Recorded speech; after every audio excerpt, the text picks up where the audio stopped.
Hi friends, ഞാൻ നിങ്ങളുടെ Jinson Jacob. കഴിഞ്ഞ ദിവസം നടത്തിയ ക്ലാസ്സുകളുടെയൊക്കെ തന്നെ ഒരു തുടർച്ചയായിട്ട് തന്നെയാണ് ഇന്ന് നമ്മളൊരു വീഡിയോ ചെയ്യുന്നത്. പ്രധാനമായിട്ടും സുറിയാനി പാരമ്പര്യത്തെക്കുറിച്ച് തന്നെയാണ് ഈ ക്ലാസ് ഇന്നും ചെയ്യാൻ ഉദ്ദേശിക്കുന്നത്. സുറിയാനി പാരമ്പര്യം എന്ന് പറയുന്നത് മാണിക്കേയനിസത്തിൻ്റെ ഒരു വെള്ളം ചേർത്ത പതിപ്പാണ്.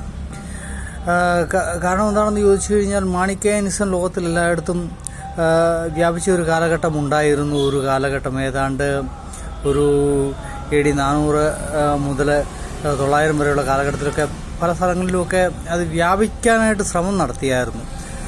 പക്ഷേ അതിൻ്റെ തനത് രൂപത്തിൽ വിൽക്കാൻ മാണിക്കേയൻ്റെ ശിഷ്യന്മാർക്ക് സാധിച്ചില്ല. കാരണം പാരോക്ലൈറ്റോസ് എന്നുള്ള അവരുടെ സങ്കല്പം ലോകത്തിൽ എല്ലായിടത്തും ചെന്ന് അവർ അവതരിപ്പിച്ചപ്പോൾ ചെവിക്കലിന് അടി കിട്ടുകയാണ് ചെയ്തത്. റോമിൽ അവതരിപ്പിച്ചപ്പോൾ, അതുപോലെ ചൈനയിലൊക്കെ അവതരിപ്പിച്ചപ്പോൾ അവർക്ക് അടി കിട്ടുകയായത്. അതുകൊണ്ട് അവർ ഇന്ത്യയിൽ വന്നപ്പോൾ വളരെ ബോധപൂർവമായിട്ട് പാരോക്ലൈറ്റോസ് എന്നുള്ള ആ കൺസെപ്റ്റ് അങ്ങ് മാറ്റി വെച്ചിട്ട് അവർ ഉണ്ടാക്കിയെടുത്താണ് ഈ സുറിയാനി പാരമ്പര്യവും അതുപോലുള്ള അങ്ങനെയുള്ള അവരുടെ ബാക്കിയുള്ള കാര്യങ്ങളൊക്കെ അവർ ഇവിടെ കൊണ്ടുവന്ന് വിളമ്പി.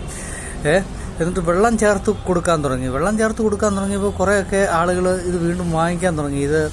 ഇതിൻ്റെ തനത് രൂപത്തിൽ ആരും മേടിക്കില്ല എന്ന് മനസ്സിലായപ്പോഴാണ് വെള്ളം ചേർത്ത് കൊടുക്കാനായിട്ട് തുടങ്ങിയത്. ലോകത്തുള്ളയിടത്തും അങ്ങനെ വെള്ളം ചേർത്ത് വിറ്റ മാണിക്കേയനിസമാണ് ഈ സുറിയാനി പാരമ്പര്യം. അതായത് പൗരസ്ത്യ സുറിയാനി സഭ എന്ന് പറയപ്പെടുന്ന ആ കൺസെപ്റ്റ് തന്നെ മാണിക്കേയനിസത്തിൽ നിന്ന് വന്നതാണ്.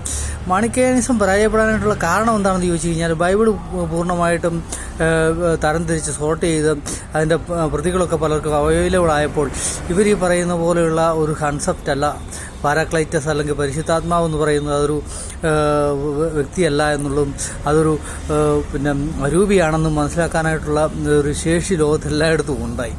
അപ്പോൾ അതുകൊണ്ട് തന്നെ ഇവർ ഈ മാണിയെ പാരാക്ലൈറ്റസ് ആയിട്ട് ഉയർത്തി കാണിക്കുന്ന ആ പ്രവണത എല്ലായിടത്തും തള്ളിക്കളയപ്പെട്ടു. പ്രത്യേകിച്ച് യൂറോപ്പിലൊക്കെ ചെന്ന് കഴിഞ്ഞപ്പോൾ വലിയ കൾട്ടായിട്ടാണ് അവർ കണക്കാക്കിയത്. യൂറോപ്യന്മാർ ഇന്ത്യയിൽ വന്ന ഏതാണ്ട് 15ാം നൂറ്റാണ്ടിലും ഇത് തന്നെയാണ്. ഇപ്പോൾ പഴയ കുപ്പിയിൽ പഴയ വീഞ്ഞ് പുതിയ കുപ്പി വിളമ്പിയേക്കുന്നതാണെന്ന് അവർക്ക് യൂറോപ്യന്മാർക്ക് നല്ല ബോധ്യമുള്ളത് കൊണ്ടാണ് ഉദയംപൂർ സൂനോദോസിൽ കത്തോലിക്ക സഭ ഇപ്തരമുള്ള ചപ്പ് ചവറുകളെല്ലാം കത്തിച്ച് ദൂരെ കളഞ്ഞിട്ട് ഇത് കൾട്ടാണ്, ഇതൊരിക്കലും അംഗീകരിക്കേണ്ടതല്ല എന്ന് മനസ്സിലാക്കിക്കൊണ്ട് തന്നെയാണ് സുറിയാനി ക്രിസ്ത്യാനികൾ വലിയൊരു വിഭാഗത്തെ സത്യവിശ്വാസമായ കാത്തലിക് വിശ്വാസത്തിലേക്ക് കൊണ്ടുവന്നത്. ആ വിശ്വാസത്തിൽ നമ്മൾ ഉറച്ചു നിൽക്കുകയുണ്ട്. അല്ലാതെ ഈ സുറിയാനി പാരമ്പര്യം ഇതെന്തോ സുറിയാനി പാരമ്പര്യത്തിലൊന്നുമില്ല, വെറും കൾട്ടിസം മാത്രം. മാണിക്ക ലോകത്തിലെല്ലായിടത്തും തിരസ്കരിക്കപ്പെട്ട ഒരു നാറിയ പ്രസ്ഥാനം. അത് നമ്മൾ ചുമക്കണം.